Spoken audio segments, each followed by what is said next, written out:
Os irmãos me perdoem, tivemos uma pequena queda aqui de internet, tá bom, irmãos? Estamos com alguns problemas esses dias relacionados à internet, mas vamos lá ao que interessa. Livro de Ezequiel, capítulo 37 neste momento. Estaremos lendo alguns versículos. A visão de um vale de ossos secos. Já vou ler a palavra, já estou com o tempo um pouco já meio que em andamento. E os irmãos vão entrando depois aí, já estou com alguns minutinhos atrasado, 10 minutos. Veio sobre mim a mão do Senhor, e o Senhor me levou em espírito, e me pôs no meio de um vale que estava cheio de ossos, e me fez andar ao redor deles. E eis que eram muito numerosos sobre a face do vale, e estavam sequíssimos. E me disse: Filho do homem, poderão viver estes ossos? E eu disse: Senhor Jeová, tu os sabes. Então me disse: profetiza sobre estes ossos e diz-lhes: ossos secos, ouvi a palavra do Senhor. Assim diz o Senhor Jeová a estes ossos: eis que farei entrar em vós o espírito, e vivereis, e porei nervos sobre vós, e farei crescer carne sobre vós, e sobre vós estenderei pele, e porei em vós o espírito, e vivereis, e sabereis que eu sou o Senhor. Então profetizei como se me deu ordem, e houve um ruído, enquanto eu profetizava, e eis que se fez um reboliço, e ossos se juntaram, cada osso ao seu osso. E olhei, e eis que vieram nervos sobre eles, e cresceu a carne, e estendeu-se pele sobre eles por cima, mas não havia neles espírito ainda. E ele me disse: profetiza ao espírito, profetiza ao filho do homem, e diz ao espírito: assim diz o Senhor Jeová, vem dos quatro ventos, ó espírito, e assopra sobre estes mortos, para que vivam. E profetizei como ele me deu ordem, e então o espírito entrou neles, e viveram, e se puseram em pé um exército grande e extremo. Bendito e engrandecido é o nome do Senhor Jesus Cristo nessa noite. Como eu disse, tais livros como Apocalipse, livro de Zacarias, algumas partes dele, livros como o livro do profeta Daniel, e também nesse conjunto escatológico ou doutrina dos últimos acontecimentos, engloba-se ainda o livro do profeta maior, o profeta Ezequiel.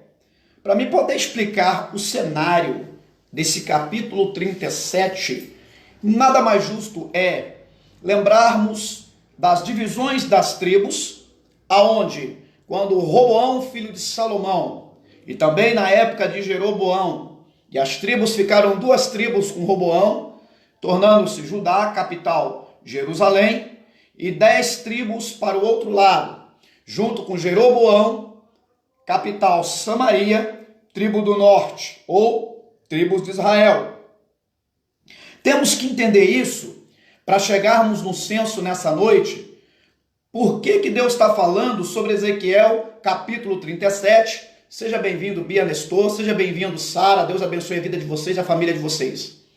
Como eu posso entender e explicar com clara evidência Ezequiel capítulo 37, se eu não entrar pelos meios legais, da hermenêutica, da exegese e também da história que acompanha o capítulo 37 de Ezequiel. Logo, Ezequiel, nenhuma das 3 levas do cativeiro babilônico, porque como dividiu-se tribo do sul e tribo do norte, logo vamos ter cativeiro do sul e cativeiro do norte. Teremos o cativeiro do sul com Nabucodonosor, aonde no reinado de Zedequias, um rei improvisado que eles colocam no reino, tá certo? E agora o reinado de Zedequias, Jerusalém é invadida, cativeiro da tribo do sul, tá certo? Capital Jerusalém, nome de Judá. Então o que vai acontecer? A Bíblia diz que o rei Nebuzaradã, a mandado do rei Nabucodonosor, vai pegar agora Zedequias, que estava fugindo pelas campinas, vai trazer para ali para Ribla e vai vazar os seus olhos, mas também vai matar seus filhos diante dele, e aí se iniciará o cativeiro babilônico, ou cativeiro de Jerusalém ou de Judá, né? Cativeiro de Jerusalém. E o que vai acontecer agora? 70 anos de cativeiro. Esse cativeiro terá 3 levas. Terá uma leva com o profeta na época do profeta Jeremias, terá uma leva na época do profeta Daniel, também terá uma leva na época do profeta Ezequiel. Bom, provavelmente quando Ezequiel está nessa visão, ele está aí aproximadamente com seus 15 a 16 anos, junto a um afluente, tá? Do rio Tigre, do Eufrates, que seja, né? Por nome de Quebar. E o profeta Ezequiel vai estar praticamente na iniciação do seu ministério. Tendo aí agora essa visão, a Bíblia está falando da linguagem de visão espiritual, mas para explicarmos essa visão, essa profecia do capítulo 37, temos que entender que Deus também aqui faz alusão, aonde ele remonta nesse quadro de ossos que estão espalhados, cada osso para um lado. Deus remonta a história agora de Israel, ele remonta a história do cativeiro babilônico, a fim também de remontar também o cativeiro das 10 tribos do norte, onde a Síria invadiu, e aonde esse povo ele é dissipado para os 4 cantos da terra. Ezequiel capítulo 37 nos remonta, nos mostra Deus dizendo que vai pegar do cabo do planeta Terra, onde que tiver remanescente dos judeus, aonde que tiver o povo dessas tribos desaparecidas, e Deus vai remontar de novo a história dos hebreus, a história do povo judeu. E é muito fácil entender isso, porque Israel se torna Estado em 1948. E no fim da Primeira Guerra Mundial, bem antes de Israel se tornar Estado, em 1918, o Império Romano chega ao seu fim, tá certo? E agora o Império Britânico assume aí os poderes, né? Mas aí depois, no fim da Segunda Guerra Mundial, em 1945, é fundado a organização, bem depois de 1945, tá certo? Que se finda a Segunda Guerra Mundial, tá? E em 1947 foi fundado a ONU. E me parece que agora é pertinente da ONU, ela através de um brasileiro, tá certo? Um brasileiro, né? Eles vão decidir a partilha de territórios entre palestinos e entre israelenses, ou entre os israelitas, tá certo? E o que vai acontecer? Eles, através da ONU, Organização das Nações Unidas, através de um diplomata brasileiro, Oswaldo Aranha, tá? Eles vão levantar uma situação seguinte, para dividir os territórios. Então está caminhando para o cumprimento também de Ezequiel capítulo 37, aonde agora Israel se torna Estado em 1948. Israel agora deixa de ser aquele negócio sem nome, sem poderes, sem presidente, né? Quem sabe que o represente. Israel agora vai ser reconhecido como um país, como Estado de força maior, vai ter o seu exército militante, vai ter os seus poderes que legislam a sua nação, vai ter voz ativa dentro de um cenário dos países.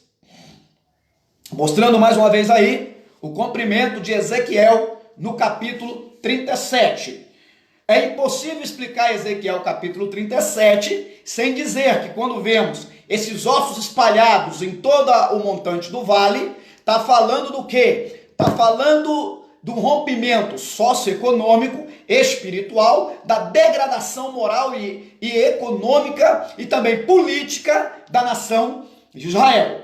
Se pegarmos Atos capítulo 1, quando fazem uma pergunta a Jesus pertinente, aqui quando ele viria para organizar os poderes políticos de Israel, tá certo? Dos judeus, Jesus vai dizer, não vos pertence saber sobre as estações que o Pai estabeleceu pelo seu próprio poder. Antes ficar em Jerusalém, até que do alto seja revestido. Ou seja, Jesus está deixando bem claro que a preocupação dele é com o homem espiritual. Jesus naquela hora ali, naquele momento, Jesus Cristo não vem para resolver o cenário político de Israel, o cenário político dos judeus. Ainda que muitos anseiavam que viesse um homem e libertasse os judeus ou os hebreus, né, do dito dos romanos. Porque ali, judeus pagavam o quê? Pagavam os seus impostos a Roma. Roma estabelecia sua mão de aço sobre Israel para receber ali os seus impostos, certo? Então Jesus quis dizer, nesse momento que eu vim agora, é para resolver o problema, né? Nesse cenário do Vale de Ossos Secos, Jesus vai remontar o problema do espiritual. Louvado seja Deus. Jesus... Desculpa, tivemos um pequeno problema, interrupção aqui, tá bom? Me perdoe. Então Jesus Cristo está dizendo ali que ele vem remontar o problema espiritual primeiro. Quando Jesus vem ali no capítulo 1 de Atos, novamente, ele não vem para resolver na terra problemas políticos. Você acha que Jesus não sabia que Israel tinha que pagar o quê? Impostos para o império de Roma, o império mais poderoso? Mas tudo que estava acontecendo ali é aquela visão que o rei Nabucodonosor tem, e logo o profeta Daniel vai entender e vai interpretar, aonde impérios cairiam, impérios se levantariam, e o império daquela estátua dessa vez é o Império Romano. Teve o Império Grego, teve o Império Medo-Persa, teve Babilônia que caiu, e dessa partícula, dessa visão, daquela imagem, agora está ali, né? Roma. Roma não poderia sair do cenário agora, porque é totalmente a vontade de Deus que Roma prevalecesse naquele momento. Jesus Cristo não vem ali para poder resolver problemas políticos, ainda que os judeus queriam um representante que tirasse eles do poder romano. Mas Jesus Cristo vai vir lá na frente depois. Aonde? No milênio. Jesus vai restabelecer a política do planeta no milênio. Não é no capítulo 1 de Atos dos Apóstolos. Quando ele diz, vocês não sabeis as estações que o Pai estabeleceu pelo seu próprio poder, a Bíblia Sagrada nos remonta a entender que Jesus está dizendo, não é agora que eu tenho que resolver o problema político da nação. Eu vou resolver o problema político no milênio. É no milênio que Jesus resolve o problema político, né, que Israel tanto sonha. Voltando para a linha de raciocínio lógico. Então, capítulo 37 de Ezequiel nos remonta a entender todo esse tipo de ação. No capítulo 37 de Israel, louvado seja Deus, no capítulo 37, no livro da visão do Vale de Ossos Secos, mostra Israel também no cativeiro babilônico. Mostra o Israel que vai ficar 70 anos exilado, mostra uma nação que Deus levanta para ser o seu nome engrandecido dentro de Jerusalém, mas mostra que agora o imponente templo de Salomão, aonde Deus fez para que o nome dele fosse glorificado, a cidade de Jerusalém, por causa dos seus muitos deuses, o pecado da nação de Israel, faz com que Deus permita, na época de Zedequias, ali ser agora Jerusalém sitiada, ter seus muros quebrados, uma invasão terribilíssima por causa do pecado da nação de Israel. Mostrando Deus e fazendo-nos entender que o templo de Salomão até é imponente. O templo de Salomão foi muito bem pensado, foi uma estratégia muito boa, porque anteriormente Israel prestava culto em tendas móveis, que se levantava tabernáculo, se montava, desmontava para caminhar no deserto. Mas como agora o povo não está mais no deserto, mas em um lugar fixo, agora a Bíblia vai dizer que, ainda que Davi anseou no seu coração, confabulou em fazer o grande templo, mas Davi não podia porque era homem que tinha as mãos sujas de sangue, era homem de guerras. Então Salomão aprove a Deus, com todo o mapa e a estratégia, e com todo o dinheiro, e com toda a pompa que Davi passou para ele, e agora Salomão reconstrói o templo em Jerusalém, o imponente templo de Salomão, aonde o nome de Deus seria glorificado, aonde o nome de Deus seria magnificado para sempre. Só que devido ao pecado, devido a alianças pecaminosas que Salomão fez no passado, devido a reis que se corromperam aos seus deuses, quebrando alianças e mais alianças com Deus, Deus permite a invasão através de Nabucodonosor, invadiram Jerusalém, quebrando Jerusalém, e agora se estabelece dentro de Jerusalém o caos, a imponente cidade de Jerusalém é destruída, suas muralhas são jogadas por terra, e o imponente templo de Salomão é abalado, é quebrado. Por quê? Mostrando Deus que ele está preocupado muito mais com o caráter humano, Deus está preocupado muito mais com a santidade do ser humano, com a vida externada através da sua palavra, em obediência, em relação aos critérios que a Bíblia Sagrada estabelece, do que simplesmente cultos dentro do templo de Salomão, do que simplesmente paredes bonitas, tapeçarias caríssimas da Índia, madeira de acácia, ouro finíssimo, aonde foi constituído e foi confeccionado a parte interna do templo de Salomão. Deus não está preocupado com isso. Deus está muito mais preocupado com a restituição espiritual, a restituição do caráter do homem. Porque o cativeiro babilônico nos remonta a entender que Deus está trabalhando no caráter do seu povo, Deus está transformando o caráter da nação de Israel. Logo mais na frente, para entendermos também capítulo 37 de Ezequiel, Ezequiel mostra agora Deus, ele transformando. A Ezequiel capítulo 37 também nos mostra Deus trazendo esse povo do cativeiro novamente. Aí vem Neemias para reconstruir as muralhas que foram destruídas. Vem na época do Salatiel, também de Esdras, para construir o templo imponente de Salomão que foi quebrado. Então não importa-se para Deus que tudo aquilo foi destruído, que aquilo tudo foi quebrado. Às vezes para Deus, meus amigos, nesta noite, não importa o quanto você está sofrendo, o quanto você está sendo quebrado, o quanto você e eu estamos sendo tratados na presença de Deus. O que mais importa é a transformação do nosso caráter espiritual para Deus. O que mais importa é a renovação do Espírito Santo que Deus está fazendo nós passarmos. Para que venhamos abandonar as práticas do pecado, para que venhamos abandonar a prática da imoralidade, a prática das idolatrias que Israel adorava a outros deuses. Então esse cativeiro babilônico, e agora no cativeiro babilônico, Deus quebra Israel. Aqui em Ezequiel capítulo 37, Deus remonta uma nova história para Israel. Só que agora aqui lá no cativeiro babilônico, cai por terra um Israel na idolatria, um Israel no pecado, um Israel no paganismo, um Israel destruído espiritualmente, moralmente, socialmente, psicologicamente. No capítulo 37, Deus levanta o Israel transformado, levanta homens com a verdadeira adoração, porque a Bíblia vai dizer que na época de Neemias, quando ele reconstruiu os muros, agora ele vai organizar a guarda sabática. Neemias vai fazer que aqueles homens expulsem suas mulheres estranhas na época de Neemias e de Esdras. Então você vê, lá no cativeiro babilônico, é um Israel quebrado, falido espiritualmente, socioeconomicamente, moralmente. Mas aqui no capítulo 37 de Ezequiel, Deus levanta um Israel purificado, limpo, purificado dos seus pecados, das suas imoralidades, das suas imundícias. Então, quais são os propósitos do cativeiro babilônico? A purificação da idolatria. Israel rompeu as suas alianças com Deus. Israel abandonou e deixou de adorar o verdadeiro Deus, para ficar entregue às suas mazelas, para ficar entregue aos seus ídolos. E toda vez que Israel abandonava o verdadeiro Deus, o Deus de Abraão, Isaque e Jacó, um Deus que os tirou com mãos fortes da terra do Egito, e se prostrava diante de Milcom, Astarote, deuses da antiguidade, Israel estava em adultério espiritual, porque Deus compara as imagens de escultura a outros homens amantes de Israel. Deus compara Israel agora a uma noiva, e Deus é o noivo.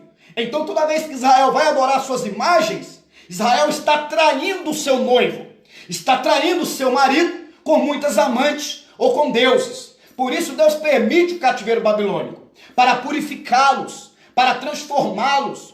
Não adianta ter templo de Salomão de pé, não adianta ter muito ouro, muita prata, não adianta ter a coisa imponente, bonita, só na casca. O que Deus quer é uma verdadeira adoração.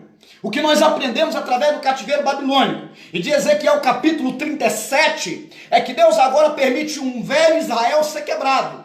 Mas no capítulo 37 Deus levanta um Israel transformado. No capítulo lá do cativeiro babilônico, no livro de 2 Reis, me falha a memória, capítulo 25, quando Nebuzaradã, chefe da guarda do rei de Ribla, entra dentro de Jerusalém e quebra tudo, Deus está dizendo: hoje eu quebro vocês. Hoje vai cair muita lágrima de Jerusalém. Uns vão cair espadas, outros vão ser destruídos, destroçados. Terá a cidade a migalhas e a pó. Mas cá no capítulo 37, Deus levanta uma nova Israel. Deus levanta uma nova Jerusalém. Deus levanta um povo transformado. Deus levanta um povo diferenciado na presença dele. queridos, mas o mais importante dessa noite é entender, não importa quantas quedas que você tome na sua vida, não importa quantos fracassos eu tome na minha vida, o mais importante é que nós venhamos tomar cuidado e aprender com as nossas quedas. O mais importante é que nós venhamos aprender com nossas ruínas. Muitas vezes Israel cai, por muitas vezes Israel é quebrada. Se for botar na ponta da caneta quantas vezes que Jerusalém foi sitiada, foi várias vezes que Jerusalém foi sitiada. Foi várias vezes que Israel sucumbiu à ruína na mão dos seus adversários. Mas porque toda vez que Israel quebrava pactos com Deus, Deus permitia Israel passar por dificuldades, passar por adversidades. Irmãos, às vezes Deus está nos permitindo passar por certas adversidades, para nos dar um ensinamento, mas com cada queda, com cada adversidade que passamos nessa noite, o interessante é aprender com essas quedas, o interessante é tentarmos não errarmos mais aonde caímos, o interessante é tentarmos tomar aquilo como uma criança. Lembra a criança quando cai, rela o joelhinho, vem chorando pro braço do papai e da mamãe, e o papai dá um beijinho para curar a feridinha, e a criança já levanta, abana a areinha do corpo, e já começa a brincar novamente? Nós temos que fazer mais só o levantar como criança e sair correndo para os braços do pai, para que o pai cure a sua ferida. Mas não podemos ser criança no entendimento, para ficar caindo nas mesmas armadilhas a todo instante. Israel parecia criança, um bebê espiritual. A todo momento caía nas suas novas idolatrias, nos seus paganismos, até passar os filhos diante de demônios nos fogos, oferecendo os filhos para Milcom, oferecendo filhos para Astarote, para demônios. Por isso Deus permite o cativeiro babilônico. Por isso Deus permite também o cativeiro de Samaria, das 10 tribos. Simplesmente para dar um aprendizado. Boa noite, Bruno. Deus abençoe você e a família. Simplesmente para nos consertar na presença dele. Então, lá em 2 Reis capítulo 25, na queda de Jerusalém, da tribo do sul, Judá, capital Jerusalém, Deus permite aquela queda, irmãos, porque está caindo ali um povo arrebentado.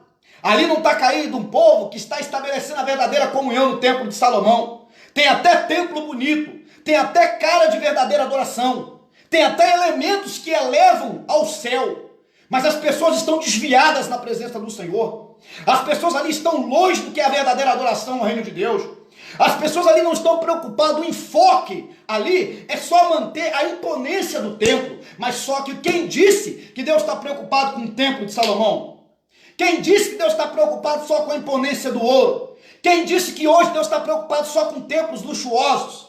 Claro, se você chegar na igreja, tiver cadeiras acolchoadas, muito bom. Tiver um templo com ar-condicionado de primeira linha, muito bom. Mas muito mais Deus está preocupado com a minha verdadeira adoração. Preocupado com a minha obediência à palavra dele. Que se obedeça a sua palavra. É isso que Deus queria que Israel entendesse. Que Israel respeitasse a aliança que Deus fez com eles. A aliança de marido. Deus é marido de Israel. Israel está adulterando com seus deuses. Quando Israel levanta outeiros embaixo de árvore e adora as imagens, cultura aos demônios, Israel está prevaricando o mandamento. Não adorarás imagens de escultura, daquilo que é em cima do céu, nem que é na terra, nem no mar, nem no baixo da terra. Israel está quebrando alianças com Deus. E toda vez que eu quebro alianças que eu fiz com Deus, eu ganho algemas do diabo no mundo espiritual. Tem pessoas que recebem, faz algemas com o diabo, achando que são alianças fixadas com Deus. Não são. Toda vez que Israel abandona os mandamentos, a palavra, os protocolos da Bíblia Sagrada, Israel agora está com algemas, bola de ferro espiritual no pé. Israel vai ser agora subjugada pelos seus inimigos. Israel vai ter que ser subjugada a sair da sua própria casa no cativeiro. É isso que o capítulo 37 quer remontar nesta noite. Ele quer mostrar a Deus agora, do Israel que cai todo na idolatria, quebrado lá em 2 Reis capítulo 25, no cativeiro babilônico, para um Israel levantado no Ezequiel capítulo 37, renovado, purificado, porque Deus usa o cativeiro e uma espécie de correção espiritual para libertar Israel. Mas o problema mais sério é o seguinte: tem muitas vezes que nós, pessoas, hoje, você está sofrendo, você está apanhando da vida, está apanhando de uma problemática tremenda, mas parece que não aprende nada. Parece que não aprendeu nada ainda, irmãos. Essa aqui é a verdade. Deus não quer que passemos por vários cativeiros babilônicos. Deus não quer uma sucessão de cativeiros. Irmãos, se caímos numa situação, por que vamos repetir o dano colateral? Por que vamos cair numa sucessão de erros? 1, 2, 3, 4, 5, 10, 20, 30. Só porque a Bíblia diz que 7 vezes cairá o justo, não ficará prostrado. Não me dá o direito de cair 7 vezes. Toda hora ficar brincando de cai e levanta, pelo amor de Deus. É isso que Deus quer que Israel entenda. Chega de quebrar aliança comigo. Mas o que Deus mais quer nessa noite é que refaçamos a nossa aliança com Ele. A aliança de oração. A aliança da lágrima quente no canto do olho. Louvado seja Deus. A aliança, irmãos, de sermos cheios e buscarmos o poder do Espírito Santo. A aliança de abandonar os nossos ídolos, as nossas imagenzinhas de escultura e adorar o verdadeiro Deus. Porque o que a Bíblia vai dizer em Salmo número 115? Que essas imagens têm boca, mas não falam. Tem olhos, mas não enxergam. Tem mãos, mas não apalpam. Se torna semelhante a eles os que o seguem e os que o adoram. A Bíblia está chamando de cegos, condutores cegos, tais que adoram essas coisas. E saiba que, por causa de essas adorações, a servirem a Astarote, Milcões, deuses estranhos, estrangeiros, Deus deixou que toda essa desgraça, essa mazela, tomasse conta da nação de Israel. Saiba que o cativeiro babilônico não veio de graça. Saiba que essa queda, esse fracasso do templo de Salomão não veio de graça. O povo quebrou protocolos na presença de Deus. O povo não respeitou limites impostos por Deus. A Bíblia diz um texto muito certo: não remova os limites antigos. Remover os limites da palavra de Deus. Não respeitar os mandamentos de Deus. Não respeitaram a palavra de Deus que foi pregada. Para guardar o mandamento, para não se prostrar diante das suas idolatrias, dos seus postes ídolos. E agora, lá no cativeiro babilônico, é um Israel quebrado que cai. Mas aqui em Ezequiel capítulo 37, remonta uma história social, espiritual, política e moral. E até hoje, continua se cumprindo o capítulo 37 de Ezequiel. Eu disse para os senhores que em 1940, louvado seja o nome do Senhor, que no final da Segunda Guerra Mundial, em 1945, não é isso? Mas foi em 1948 que Israel, não é isso? Reconhecido como Estado. Cumprimento também de Ezequiel capítulo 37. Israel ainda não era Estado. Israel não tinha esse reconhecimento ainda, tá? Era uma briga entre Israel e o povo palestino, por terra, por possessões. Tanto que hoje, existe hoje Israel reconhecido como povo israelense. Israelense é o nome do povo de Israel hoje, tá certo? Então do lado, Palestina, tá certo? Do outro lado, israelenses. E qual é a guerra hoje? Remontada em capítulo 37 de Ezequiel também. A guerra é simplesmente pelo centro da adoração. A guerra porque tanto cristãos, tá? Os cristãos, né? Os judeus ortodoxos, né? E também palestinos e judeus em geral, todos eles valorizam Jerusalém, o local da adoração, aonde remonta toda a história bíblica, aonde foi criado o imponente templo de Salomão, que cai quando o cativeiro babilônico acontece no capítulo 25 do segundo livro de Reis. Se você ler todo o capítulo 25, que a propósito é o último capítulo, você vai entender o mistério de Deus. Beleza, agora o povo fica cativo 70 anos, acontece 3 levas, já falei, tem uma da parte de Jeremias, tem uma leva com o profeta, da época do profeta Jeremias, tem uma leva com Daniel, que é onde vai Daniel, Azarias, né, Misael e Ananias, Sadraque, Mesaque e Obed-Nego, e tem também com Ezequiel, que todos são contemporâneos, um dos outros, esses profetas. Cada um profetizou, né, no mesmo cativeiro, mas em situações adversas, diferenciadas. Beleza? Só para entendermos aqui. Então, capítulo 37 remonta também o palco de Deus com o rei Ciro. Quando a Bíblia diz que os ossos estão sequíssimos, né, é porque é 70 anos sem ter contato com a terra natal. Imagina os senhores agora. Se você está dentro da tua casa hoje, você vai na sua geladeira a hora que você quer, sim ou não? Sim, né? Você come a comida que você quer, você bebe a água a hora que você quer, só que na terra dos outros, no cativeiro, você bebe água. É quando eles te dão. Você come alimento. É quando aquele que está te mantendo no cativeiro te dá. Ou seja, a diferença de estar na nossa terra natal, dentro da nossa casa, e na casa dos outros, né? Fazendo um comparativo de quando você viaja com a sua família, ainda que você vai para a casa de um parente, não é igual você estar na sua casa.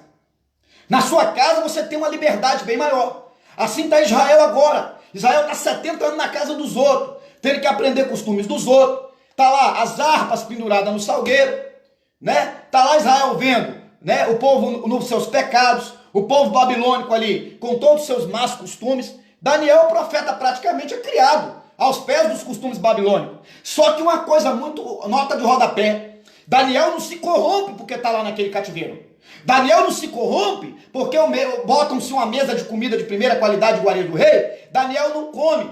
Sadraque, Mesaque, Abednego, Misael, Azarias e Ananias não se corromperam porque estavam dentro de um cativeiro babilônico. E não.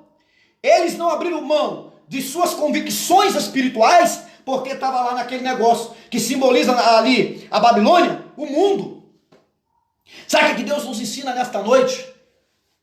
Temos que ser cristãos na nossa casa, na nossa pátria, mas também temos que aprender a ser cristãos na hora do cativeiro babilônico.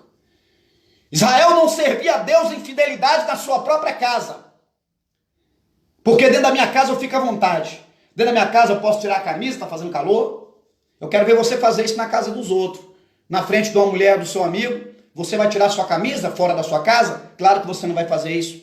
Por mais que o amigo fale, fica à vontade, você está na sua casa, mas nunca será a sua casa. Assim está Israel. Poxa, toca aí para nós a harpa. Não, eu não vou tocar, eu não estou na minha casa, eu não estou na minha pátria. Está entendendo aqui a revelação que o Espírito Santo está dando nessa noite? Israel não sentia vontade para tocar o hino de Sião ali, dentro de tanto sofrimento, ali com mão de aço dos inimigos. Nabucodonosor agora aprisiona o povo ali, tá certo? Mas Deus está preparando o tempo que essa grulha vai acabar, para se cumprir um pouco de Ezequiel capítulo 37. Porque a Bíblia vai dizer que Belsazar, ele vai dar um banquete, e vai mandar trazer todos os vasos de Deus, para poder se drogar, para se embriagar, para se aparecer, para se enaltecer. Louvado seja o nome do Senhor. A paz do Senhor, Sandra Silva Nascimento, Deus te abençoe, minha querida, toda a sua família. E agora esse homem vai querer se engrandecer, e Deus já está preparando o cenário, porque o rei Ciro, juntamente com Dario I, eles vão vir por debaixo da imponente Babilônia, vão desviar o fluxo do rio por baixo da Babilônia, tá certo? Provavelmente é o Eufrates. E sabe o que vai acontecer? Eles vão entrar por baixo do prédio, do palácio de Babilônia, porque por cima do muro não tinha como. Ninguém poderia transpor a grande Babilônia por cima. A ideia vai ser, vão entrar por baixo, desviar o fluxo, passar por debaixo de grandes arquedutos que tinha debaixo da cidade de Babilônia. E saíram lá onde estava tendo a festa, mataram aquele rei profano, porque o pai já tinha saído do trono, o Nabucodonosor estava comendo capim lá por uma blasfêmia, que fez contra Deus, e agora o império Medo-Persa toma conta. E vai ser com Ciro, que Deus chama de meu servo, ainda aqui no capítulo 25 está escrito isso, aqui de 2 Reis, meu servo, tá certo? Que vai voltar o povo. Aí vai se cumprir Ezequiel 37 de novo, quando ele está juntando osso com osso, está falando da reforma novamente, trazendo o povo. Aí vem com Neemias reconstruindo os muros, aí vem com Esdras construindo o quê? O templo de Salomão que foi quebrado. Irmão, isso é profundo, é profecia pura. Capítulo 37 de Ezequiel é muito forte. Louvado seja o nome do Senhor Salvador Jesus Cristo. Capítulo 37 de Ezequiel nos remonta a entender até o milênio. Até o milênio. Porque como eu disse em Atos Apóstolos, capítulo 1, a Bíblia fala que não vos pertence a saber as estações que Deus estabeleceu pelo seu próprio poder. Por que não receberam Jesus como Deus? Porque eles queriam, Israel, os judeus queriam, na verdade, um homem que viesse para resolver os problemas políticos daquela época. Por quê? Porque Israel está entregue na mão dos romanos. Roma cobra imposto para Israel. E agora eles acham isso um abuso, uma humilhação. Louvado seja o nome do Senhor. Então o que vai acontecer? Por essa situação, Jesus vai dizer, olha, o tempo quem estabeleceu pelo seu próprio poder é o meu Pai. Ou seja, Jesus está dizendo abertamente ali, só que em parábolas. Eu vou sim estabelecer o reino político na terra, mas depois que eu vim com a minha igreja no milênio, eu vou estabelecer o reino político. Louvado, para você entender melhor o que a Bíblia está ensinando. Então é isso que Jesus está dizendo. Isso não é especulações, isso é verdadeiro. Porque depois que a igreja for arrebatada, vai passar pelas bodas do Cordeiro, primeiro vai subir nas nuvens, depois vai para o mistério por nome de Bema, tribunal de Cristo, para receber os galardões de serviços aqui prestados na terra. A igreja vai para os lugares de repartição, né? Sala do banquete, vai ser apresentadas as repartições celestiais, bodas do Cordeiro, né? Até porque Jesus Cristo é o marido da igreja agora, não é mais noivo. Já é o esposo, casou, no arrebatamento é casamento. Noivo nós somos agora, mas quando Jesus arrebatar, a igreja deixa de ser noiva para ser mulher do noivo. E o amigo assiste esse casamento. O amigo é o Espírito Santo, é ele que vai assistir o casamento da noiva. É ele que prepara a noiva para o noivo. Mas depois do arrebatamento não é mais noiva do Cordeiro, agora é esposa do Cordeiro, casada para sempre. Nunca mais vai se apartar do Cordeiro. Nunca mais a história vai dizer, historicidade bíblica, que a igreja vai se apartar de Jesus nem um instante. Estaremos para sempre com Jesus, louvado seja Deus. Enquanto 7 anos de grande tribulação aqui, está uma delícia lá no céu. O Cordeiro agora vai apresentar, sabe o quê? A casa que ele fez, as muitas moradas de capítulo 14 do Evangelho de São João. Não é isso? Não é isso que o marido faz? Prepara a casa, prepara a varanda, prepara o quê? Uma boa cozinha, tudo. É as repartições celestiais que Deus vai apresentar. Jesus vai apresentar para sua noiva, para sua esposa, que ele acabou de casar, arrebatou. Enquanto isso, 7 anos de grande tribulação aqui na terra. Aí depois, para cumprimento de Ezequiel capítulo 37 novo, Jesus vem no capítulo 14 de Zacarias, sobre os montes da oliveira, porque Jesus tem uma coisa muito em comum com o monte. Jesus deu o seu primeiro sermão no monte. Jesus fez as suas primeiras oratórias no monte. Jesus estabeleceu grandes sermões em cima do monte. Jesus orou na sua agonia antes da cruz no monte. Jesus foi entregue aos seus inimigos e algozes no monte. Jesus foi crucificado no monte Caveira, Gólgota. E Jesus entregou o seu espírito ao Pai em cima do monte. Então é muito peculiar esse negócio de Jesus e monte. Monte e Jesus Cristo, é muito comum, os dois. E Jesus voltará sobre o monte. Na sua segunda etapa da sua vinda, porque são 2 etapas em uma vinda. Tem gente que fala que é 2 vindas, né? Mas aí, Jesus vem e não pisa diretamente na terra, pisa no monte. Por que Jesus pisa no Monte das Oliveiras e não pisa no chão, na terra totalmente? Porque a terra está cheia de corrupção moral. Porque a terra está entregue ali no reino do anticristo a tudo quanto é tipo de pecado e blasfêmia e miséria que a humanidade pode ver e perpetuar. Jesus pisa num lugar santo, pisa num monte onde ele fez todos os seus pactos possíveis com seu Pai.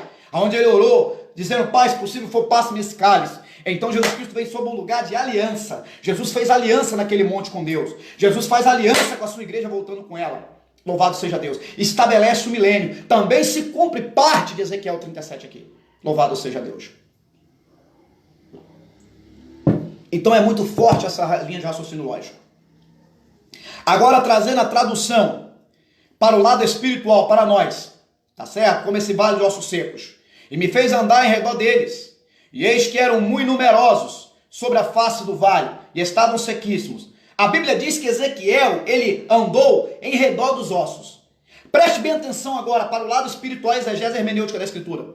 Mesmo sendo coisa de nenhum valor, porque se eu perguntar para os senhores o que é que se faz com ossos secos? Nada, nada. Mas a Bíblia não diz que Ezequiel pisou em cima dos ossos. Ezequiel não andou em cima dos ossos, mas em redor dos ossos, porque Ezequiel entende que aquilo que para ele não tem valor, para Deus tem. Ezequiel entende que o homem pode estar lá no mundo desviado agora na maconha, enfiando a cara na cocaína, mas ninguém tem que pisar em cima dele porque ele é osso seco. Mas temos que estender a mão forte e levantá-lo desse estado de miséria e de desgraça espiritual. Está entendendo o mistério nesta noite? Está dizendo aqui que ele andou em redor do vale dos ossos. Ezequiel não pisa nesses ossos. E é uma coisa fantástica, porque são numerosos os ossos. Mas Ezequiel não pisa em cima, ele anda em redor. Ei, não pise naquele que é um osso seco nessa noite. Não pise naquele que é menos favorecido. Vamos andar em redor tentando ajudar, levantar a mão. Ezequiel faz uma coisa muito tremenda, ele começa a exercer uma palavra de profecia. Não tem como levantar alguém que está caído sem uma profecia de oração, sem uma palavra de oração, sem uma palavra de ordem da parte de Deus. Começa a profetizar na sua casa a libertação de alguém. Começa a profetizar a libertação do drogado da sua família, daquele que está embriagado na bebida alcoólica na sua família. Mas não pise nos ossos. Rodeie, anda em volta como fez o profeta Ezequiel. Não pise no menos favorecido nesta noite. É forte essa revelação. E me disse: filho do homem, olha só, e me fez andar ao redor deles. sobre a face do vale, e estavam sequíssimos. E me disse: filho do homem, poderão viver estes ossos? Aqui não entra agora a inteligência humana. Aqui agora eu deixo de confiar na minha intelectualidade, deixo de confiar no meu poder de profeta, nos meus estímulos espirituais, no meu canudo de teologia, e confio e sou totalmente dependente de Deus. A diferença daquele que é dependente de Deus para o que é dependente de si próprio é muito grande. As características daquele que depende de Deus é muito forte, é porque quando você depende de Deus, você também aprende a esperar o tempo de Deus. Quando dependemos de Deus, sabemos que as coisas não é na hora que queremos, é na hora que Deus quer.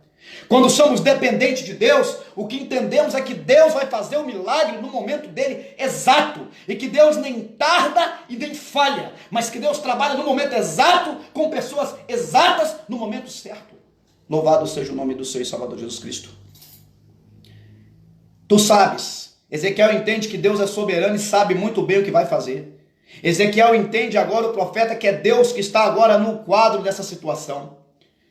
E agora a Bíblia Sagrada vai dizer: então me disse, profetiza sobre estes ossos, e diz-lhes: ossos secos, ouvi a palavra do Senhor. O problema, irmão, é que as pessoas não querem pregar para ossos secos. O problema é que a ideia que nos remonta nessa noite, nesse texto, é o seguinte: que graça tem pregar para ossos secos? Pergunto para os senhores: que graça tem você entrar dentro do cemitério e pregar para aquelas pessoas que estão sepultadas lá, literalmente dizendo? Só que aqui não é literal, aqui é espiritual. Por que muitas pessoas não querem pregar para ossos secos? Porque pregar para ossos secos não dá ibope. Por que as pessoas não querem pregar dentro do tráfico de droga? Pregar no tráfico de droga não dá ibope, não dá live.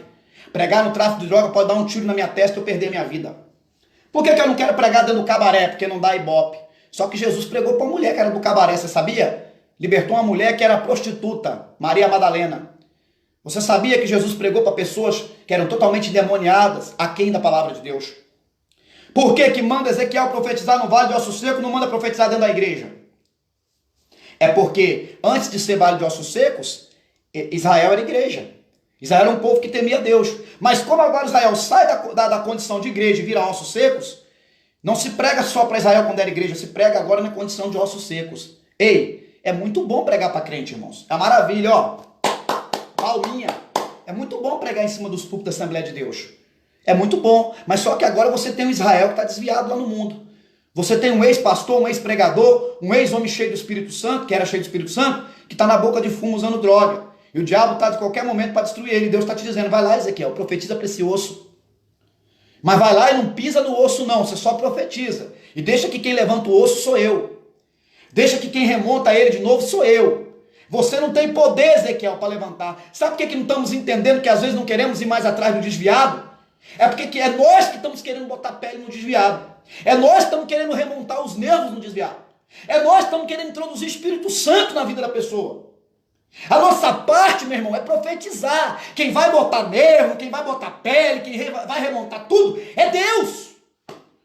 A palavra do profeta Ezequiel não é para ele botar nervo em ninguém, pele, ossos, e botar osso e colar com super bonde, não. É para ele pregar, é para ele anunciar. Quem vai convencer o homem do pecado, da justiça, do juízo, manda te dizer o Senhor, é o Espírito Santo de Deus. E por que muitas vezes as pessoas nem voltam na igreja mais? Porque o cara faz um apelo melodramático, como se Jesus fosse a fruta podre que se apresenta para o pecador. Ei, você não quer Jesus para você não? Não quer levar Jesus para sua casa não? Parece que é Jesus que está estragado, irmãos. Parece que o pecador se sente agora o poderoso da situação. Porque, poxa, esse Jesus será que presta? Porque estão me oferecendo tanto ele. Porque geralmente, quando num ato de barganha ou de venda, se oferece muito produto, você pode ficar desconfiado, esse produto não deve ser muito bom. Porque as coisas, quando tem qualidade, não precisa ser muito oferecida. Porque a sua própria marca fala por si só. A sua qualidade fala por si só. Esses apelos melodramáticos, vou ficar meia hora fazendo apelo dentro da igreja para a pessoa aceitar Jesus. Parece que eu estou botando Jesus como uma fruta podre do negócio. E parece que o pecador é o bambambam da situação. Não, vamos mudar. Na hora do apelo, Jesus, o senhor quer aceitar quem aqui? Qual desses pecadores que o senhor quer para o teu reino? Claro que Jesus não vai fazer acepção de pessoas, ele quer todos. Deveria ser o contrário. Em vez de perguntar quem quer aceitar Jesus, como se Jesus fosse o quê? Um objeto de extirpação, de humilhação. Um objeto de blasfêmia. Né? Era para ser o contrário. Ei, Jesus, o senhor quer aceitar quem? O senhor quer perdoar o pecado de quem aqui hoje? De pecado de quem? Quais pecados o senhor perdoa? porque nós não estamos em condição de barganhar a salvação com Jesus. Mas Jesus está em condições, sim, de estender a mão e purificar-nos do pecado. Levantar, remontar essa história desses ossos. Tirar esse ponto final da nossa história. E de ossos secos, continuarmos sendo um exército levantado, de pé na presença de Deus. É isso que a ideia de capítulo 37 de Ezequiel nos remonta. E a Bíblia vai continuar dizendo: assim diz o Senhor Jeová a estes ossos. Olha só. Eis que farei entrar em vós o Espírito e vivereis. Não tem como ter vida sem Espírito. Irmãos, não tem como ter vida sem oração. Eu não entendo como é que tem cristãos que ficam tanto tempo sem orar, irmãos. Ora só quando vai na igreja, no culto, de quarta, de sexta e domingo. Para ter Espírito tem que ter oração. Tem que ter estudo da palavra direto, 24 horas no ar. O que você e eu temos feito nessa quarentena, irmãos? Temos comido a palavra, temos estudado, temos buscado o mistério de Deus. O que nós temos feito na nossa vida espiritual, ao entorno desses dias dentro de casa? O que temos feito? Vamos apresentar a Deus com as mãos vazias ou temos alguma alma para apresentar? Temos um trabalho para apresentar? Louvado seja o nome do Senhor.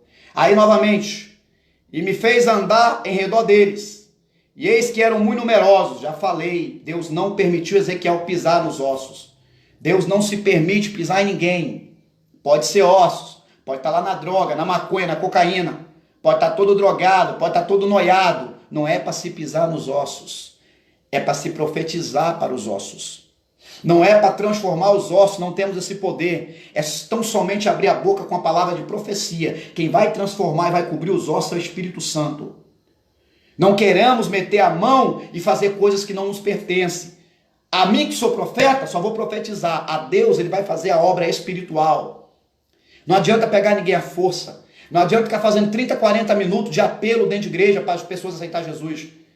Se não for o Espírito Santo, de acordo com o capítulo 16, versículo 8 a 11, ele que vos convencerá do pecado, da justiça e do juízo, está escrito lá. E nunca se esqueça, pregador, não se sinta um derrotado quando você prega ou dá um sermão na igreja. Ninguém aceita Jesus. E você sai frustrado, sai meio que desviado, não quer nem voltar para pregar mais, porque você não está ganhando ninguém. Mas saiba que um é o que planta, outro é o que rega, mas Deus é o que dá o crescimento. Nem sempre quer dizer que você vai pregar e almas vão aceitar Jesus, porque não é você que resgata ninguém. Mas vai ter aquele que vai com menos palavras pregar, um sermão menos bonito, e vai ganhar aquela vida para Jesus, porque ele é aquele que faz a colheita. Você é aquele que semeou a palavra antes dele. Então, tanto aquele que semeia, manda dizer o Senhor nessa noite, quanto aquele que planta, aquele que rega, aquele que colhe, todos fazem parte da obra de Deus. O negócio é saber entender: pregador que colhe, pregador que semeia, pregador que lança água para regar a planta. Mas Deus é o que dá o crescimento. A água para regar a planta é o discipulado. Porque depois que aquele que ganhou, aquele que veio com a palavra antes, o outro vem e colhe, faz o apelo e alguém aceita. Mas tem que ter o discipulado, que é o regar a planta. Porque senão a planta não vai dar nada, vai morrer. Quantas pessoas ganham milhares de almas, mas não tem um bom discipulado depois desse negócio? A pessoa morre novamente. O inimigo vem e arrebata a semente de novo. E a pessoa morre espiritualmente.